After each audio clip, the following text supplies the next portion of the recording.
Hi, I'm Jerry. I had a request to talk about bobbins and how to put the bobbins in. So we're going to do a really quick video here. It's kind of fun to be the teacher, I guess, sometimes, because I did not know that this can go in a separate way. So what we're going to do is I'm just going to take this out. I'm going to take the bobbin all the way out. Ooh, looks like we're about to need to change this one anyway. So what we're going to do, I'm going to take this out. So when you run out, I'm going to show you how to put the bobbin in. And then I'm going to tell you what I found out, a little trick with these. So what we're going to do is we're going to have our bobbin. And then, as you can see, the bobbin string is going to face away from you. Okay? And if you take the bobbin this way, you're going to see this little notch that kind of a little bit angles away from you. Not sure if you can see that good. So what we're going to do is we're going to have the bobbin string going away. We're going to put it in just like this. Okay, now what we're going to do is I'm going to hold on to it to keep the bobbin in there.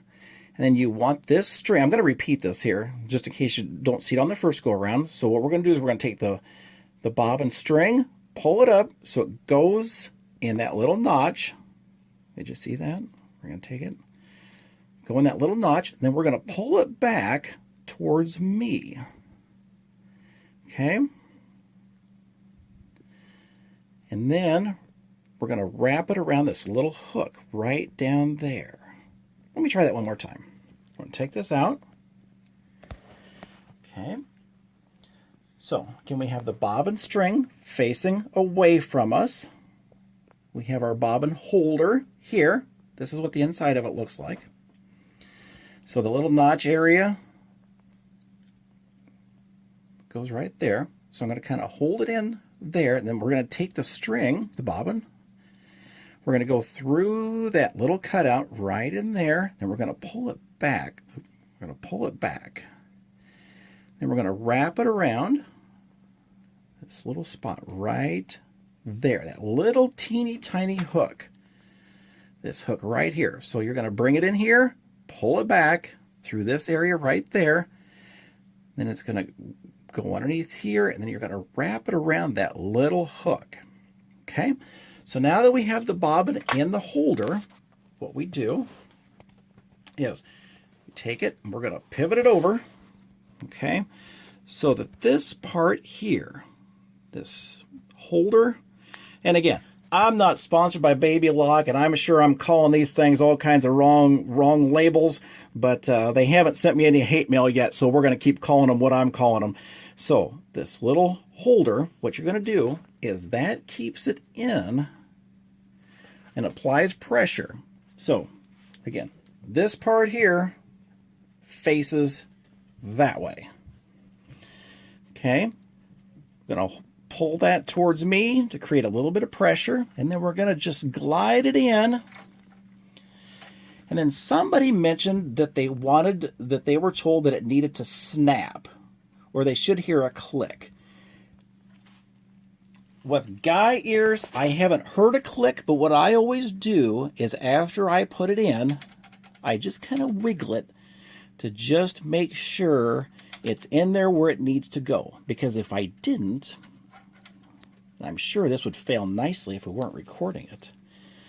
Okay, if I just put it in and kind of get it about halfway, well, you know it's not going to work, and because it's not seated all the way in. So if I take this and I kind of rock it, I know it's way too loose. So just push it in. I'm going to listen for a click. I'm going to see if it actually clicks. Maybe it's the click of this going back down in there. But anyway, what I do after I put it in there, I just kind of wiggle it to make sure it's in there. Then I try not to have a super long tail on it. You want some so it will pull it back up. I mean, you wouldn't want this dragging on the floor or anything, but I just kind of clip it in here. Again, I'm sure there's 15,000 different ways to do things, but this is just the way I've learned how to do things through my mistakes. My life is all trial and error, mostly error. So close it up and you're done. Now, one thing I will tell you that I have noticed is with my new Valiant, it likes cardboard bobbins. Okay. Now, I've had my Enterprise for about 4 or 5 years. It likes plastic bobbins. So I was having some difficulty with my tensions when I would run the same job on both machines, and I would have trouble with the tension on this one. Everything else wasn't all the colors. It was just kind of, it was hard to figure out. So, but I was using plastic bobbins in this machine, since in essence they're almost the same machine, just a newer update. I know they did a couple little updates on the inside of it, but all down here is all about the same. So after I switched to cardboard bobbins in my Valiant, it's worked great. So you would assume, be like a recipe, if you have the same ingredients, they would work the same. This one opted not to. So just a little tip, if you're using plastic ones, it might work great. If it doesn't, and if it's throwing you tension trouble where it was wanting to pull up the bobbin onto the top, I switched to cardboard bobbins. Works great. So I think that's all I have to show you with the bobbins. So, I appreciate you watching. And if you have any comments, questions, hate mail, make sure to let me know. Thanks. I appreciate it.